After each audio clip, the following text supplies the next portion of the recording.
Ladies and gentlemen, this session is a tribute to Carl Levin. Please welcome Chairman Emeritus of Dickinson, Wright, PLLC, and former Mayor of the City of Detroit, Dennis Archer Sr. Secretary of State for the State of Michigan, Jocelyn Benson. President of Community Foundation for Southeast Michigan, Mariam, Noland. And to moderate the discussion, host of WJR News Talk 760 AM, Paul W. Smith.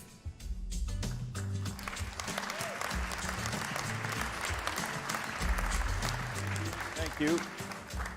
This is one of the tough things about this job is that we're about to honor a guy who gave us 36 years of his life as a United States Senator, the longest serving senator in the great state of Michigan. We have 20 minutes to do that. So we're not going to cover everything by a long shot. Can I suggest that you see these magazines all over the place? And as Mayor Archer pointed out to me, inside there's a wonderful section or two or three on the senator, and I hope you will pick that up. But we're going to whet your appetite with our guests, who you just met, and hear from them their life experiences as we honor Michigan's longest-serving senator. First up, Mariam Noland, who is the president of the Community Foundation for Southeast Michigan. And we know that, Mariam, that Senator Levin was a big supporter of your foundation. Absolutely. My story goes back 30-some years ago. I was somewhat new in town, and the Community Foundation was thinking about starting greenways, things like the Riverfront Conservancy, all over Southeast Michigan. So I went to call on the senator in his office in Detroit, and you know, you're a little scared about doing that. And so I started telling him why this is great. It was going to be an economic development driver, great for health and so forth. And in the middle of a sentence, he stopped me. And I thought, oh no, what did I do wrong? He went up to the corner of his office and he pulled out some papers and he proceeded to show me that when he was in Detroit City Council, he had designed what the Detroit riverfront ought to look like. And he was passionate. And so when I think of the senator, I think about his passion, his commitment. And he also knew that things don't happen fast. Complex problems don't get solved fast. He was passionate about sticking with them. So fast forward to today, he was extremely helpful throughout the early years of the Detroit riverfront. He also made sure that some of the public dollars were flowing into Michigan.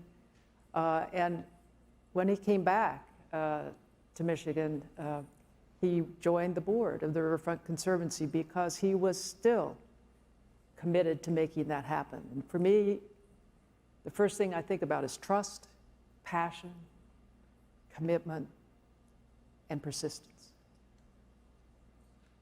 Wonderfully put. Please. There's always time for applause. Next up, our Secretary of State, the great state of Michigan, who had quite a life before she became our Secretary of State. And Jocelyn Benson has been quoted as saying, "My best days as Dean at Wayne State University Law School were when I got to work with and learn from Senator Carl Levin." So let's pick it up there. Yeah, it's interesting. I didn't meet him through politics. I met him through academia. We co-taught a class together on legislation. But my first real conversation with him wasn't in any political event. It was in my office as Dean at Wayne State Law School. And he shared with me, at that point, he had just retired, and he said the thing that excited him most at that moment was that he had a lifetime carousel at the Library of Congress. And he said, just think about it. Any book I want in the whole world, I just tell them I want to read it, and they bring it to me, and I get to read it.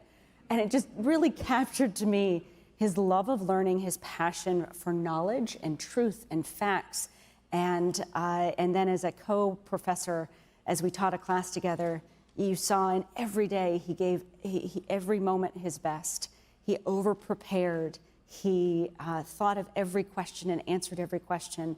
And it was such a privilege to be able to work alongside of him in that role, in that capacity, because he pushed us all as leaders to be better, to do better, And even in the academic role, he pushed me every day to read more, to study more, to prepare more, to always think more how we could do even better as leaders, as professors, wherever we were. And that's one of the things that I carried with me and still do. He became not just a mentor, but a real paternal figure for me. I was very close with him throughout the past 5 or 6 years.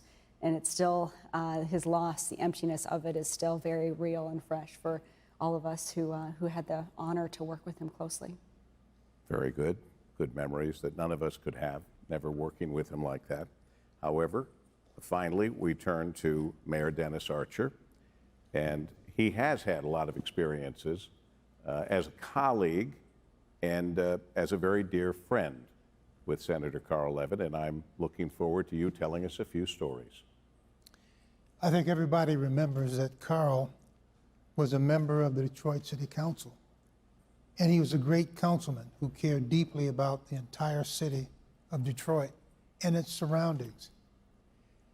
I was sitting in my office one day and he called and he said, "I'd like to come by and see you." It was in my little office. I was with Sharfus and them at the time, and he came by and he said, "I really enjoy the work that I do as president of Detroit City Council. But Dennis, there's a calling that I have that I would like very much to become a member of the United States Congress and run for senator." And we talked and I listened. And when he won, he did everything that he promised that he would do and continue to do so. Tip O'Neill is very famous for his comment of having said that all politics are local. And by and large, that's correct. But Carl Levin took it a step above because of his belief in civility and how he respected people and the issues of the state of Michigan. He bent over backwards to make sure that everyone understood his position and he listened to others. And he, like Ted Kennedy and Orrin Hatch, who worked together on issues on education, Carl Levin was able to work with everybody on all the issues. And he served us exceedingly well.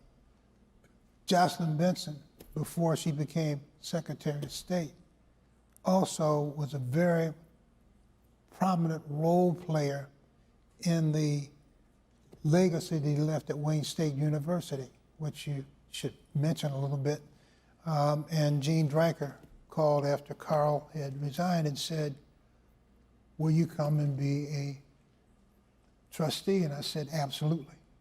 And I served for about 5 years, and it was, you always learn from Carl Levin. You learn how he treats people, and it encouraged all of us to be respectful of each other. But tell them about... Yeah, in reflecting on that, preserving his legacy so that we could have more Carl Levins as leaders in our state in every sector was really important to me and to others like Eugene Dreicher, his close friend, and like another mentor of mine here, Mayor Archer. And so we all came together and created the Levin Center at Wayne Law that was really designed at training not just another generation of leaders who prioritize civility and hard work and bringing people together, but also the importance of oversight, the importance of holding people accountable, the importance of holding powerful entities accountable, and the importance of transparency. And so the Levin Center is designed at training the next generation of congressional staff and Senate and congressional leaders to exhibit the same kind of thoughtful, bipartisan oversight that he really, and Senator Levin really exemplified throughout his career in the Senate. And it's been a tremendous success. So in the past several years, we've trained hundreds of staff and members of Congress, and also state legislators and even legislative leaders in other countries. And so it's another way to really make his legacy real, make it beyond his memoirs, which I encourage you all to read, but to really instill his spirit in the next generation of leaders, not just in our state or country, but also across the globe as well. Paul W., you've had a unique position since coming to the city of Detroit and taking over a position that many felt that couldn't be handled by anybody else, J.P. McCarthy. But you've done that and you've succeeded and excelled. And in the morning, you talk to a lot of different people and you see a lot of different folks and you're out they're trying to help our community. Like, you talked to Carl Levin. What was your impression? Oh, I thought he was fabulous, and I may be I don't know Mariam's politics. I think I know the politics of you two. And I may be the only person on stage who might have had disagreements with Senator Carl Levin. But I'm here to tell you that he knew how to disagree without being disagreeable. I never felt he didn't respect me. I know he never felt I didn't respect him, and we might have been at loggerheads on issues. We need more of that in politics today. We don't have it at all. It's, you know, that's...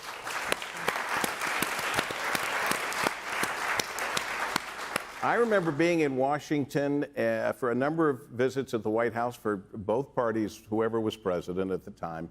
And I remember going over to a place called Old Ebbitt's Grill, which has been there seemingly forever. And you would see a Republican and a Democrat who had a knockdown dragout earlier, but they were having a cocktail together. If that's done today, both of them are looked at as disloyal. And that's a shame.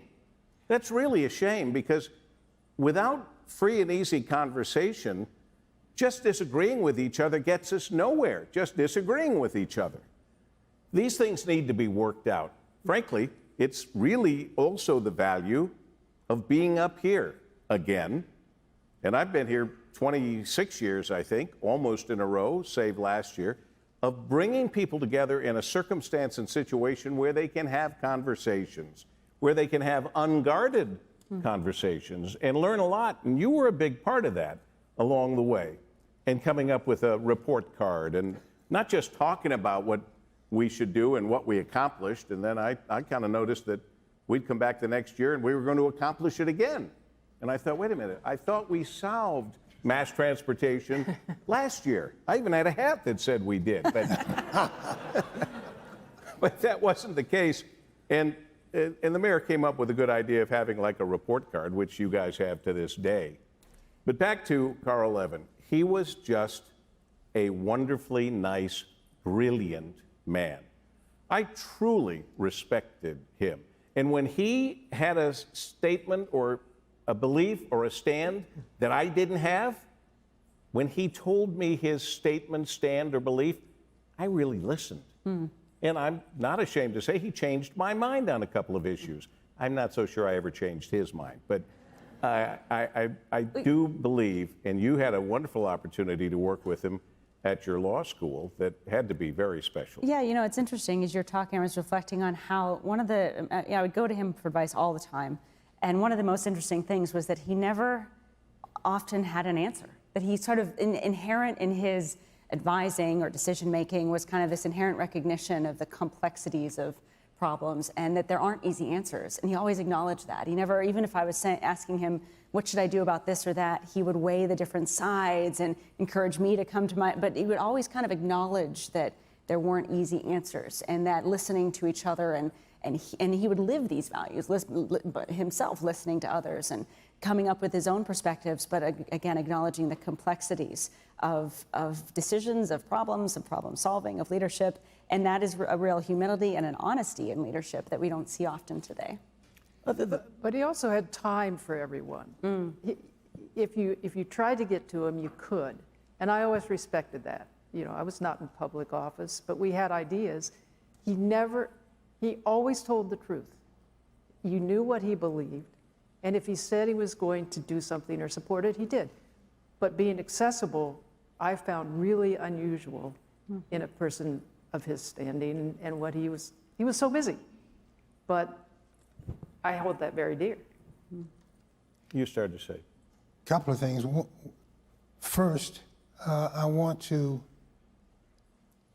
remind everybody, and you will know what I mean as I tell you, he is the one person that you could always depend upon to introduce his wife wherever he was, because she was a true partner with him. They had beautiful children. They were all smart, very talented. But he always introduced his wife as being a part of who he was and what he was about. And I think that shows a measure Oh, it a does. large measure of a It says a lot about him. The other thing I would say is that back during the time, since you reminded me, and Jocelyn, that we might be of same size on issues, I got a telephone call from President Bill Clinton. And he No, said, he used to call me all the time, too. and he said, Mr. Mayor or Dennis, Carl Levin is thinking about retiring. Would you please talk to him and ask him to run one more time? And I invited he and his wife over to the Manugian Mansion. And Trudy and I met with them. And I shared with him a call that I got from President Bill Clinton, and the fact that, from his point of view, the country needed his wisdom, his knowledge of having been chairman of the committees, and how he worked with people to be able to help pull our country together. That's pretty tall cotton when you can get Sure it somebody is. like that to Sure it call is. somebody and say, would you talk to him and see if? And fortunately for us, he did serve.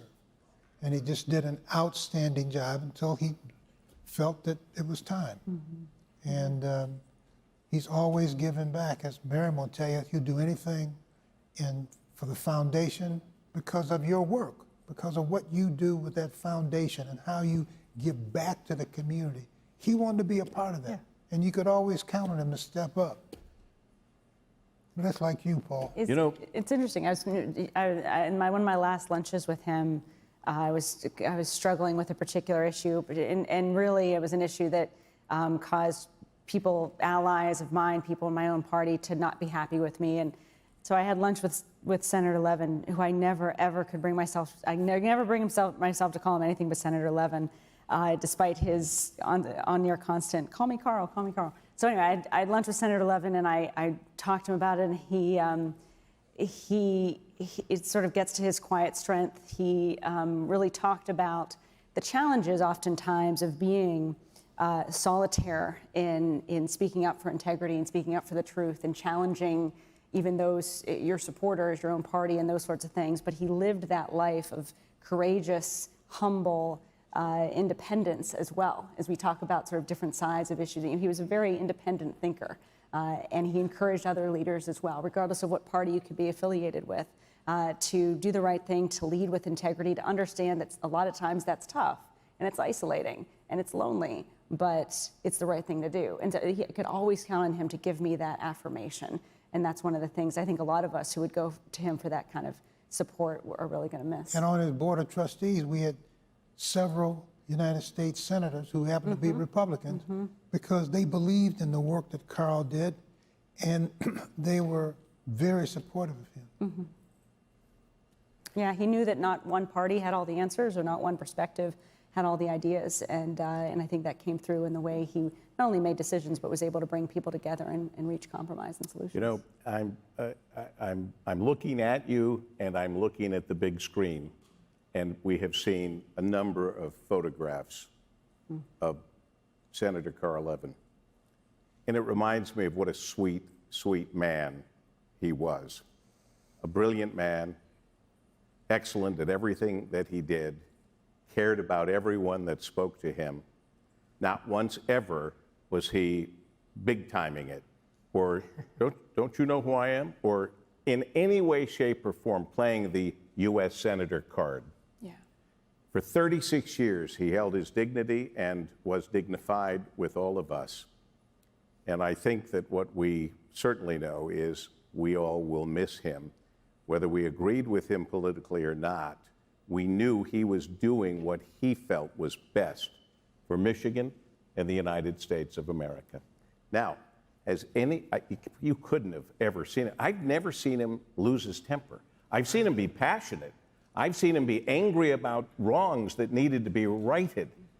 I never saw him lose his temper and be angry. Can you remember anything, Madam Secretary? No, I just remember his staff, who I also worked with. It's another remarkable thing. His staff was with him for three decades, and they said one time he would say, they could tell when he would be disappointed in something that didn't go well, but he would never raise a voice. He would never express anger to his team or his staff, which I think, you know, the people who know him best, I think, would all say the same. Very effective tool. My parents used it on me. Not being angry, not being angry, but being disappointed in me. That was the worst. Anger, you get over it. You take the final word. We have 40 seconds. I'd just like to remind everybody, as our children are going back to school and as our sons and daughters who are going back to school or college, etc., if there's someone that you would like to remind them that perhaps they might want to be in their lives, it's Carl Levin. We teach in school how to respect each other, stay in line, don't take cuts, whatever it is. Carl Levin never took cuts. He was always a great person. And that's somebody that I think we could encourage our own children to be just like. Mayor Senator Dennis Carl Archer, Levin. thank you so much. Secretary of State Jocelyn Benson. And Mariam Noland, President, Community Foundation. Thank you all for being with us. Thank you all. Okay.